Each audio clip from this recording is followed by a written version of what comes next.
First, it's time for a couple of holy mackerel stories in today's news. While the 9/12 marchers were in D.C. this weekend, the president was in Minneapolis to give a speech about health reform.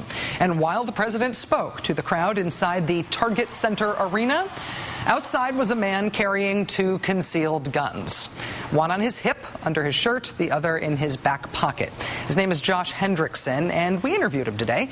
He told us that he was not outside the arena to protest, but he said, quote, "The Second Amendment isn't suspended just because the president's in town." A Minneapolis police officer spotted the outline of one of Mr. Hendrickson's weapons at the event and asked him to see his ID and his conceal and carry permit. Mr. Hendrickson provided both, and he stayed at the president's event with both of his loaded weapons, not protesting. A little later, the Secret Service followed up with a similar chat.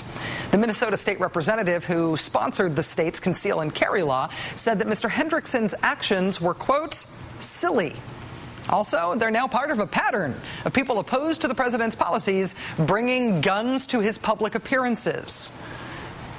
Anyone with leadership cred with these folks maybe want to stand up and say this is a bad idea? Anyone? No, seriously. Anyone? Finally, the Senate health care bill everyone's been waiting for is due out tomorrow, so of course it's been mostly leaked today.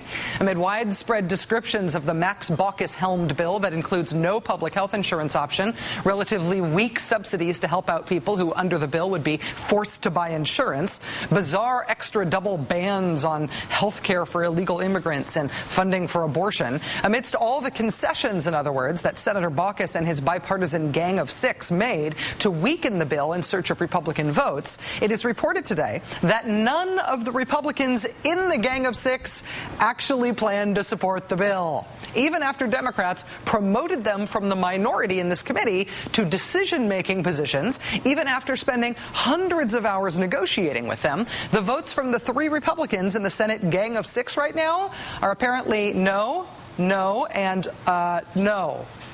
So that was fruitful. Since all the compromising didn't earn Republican votes anyway, Democrats will put back in the public option and all the other stuff they negotiated away now, right? Right?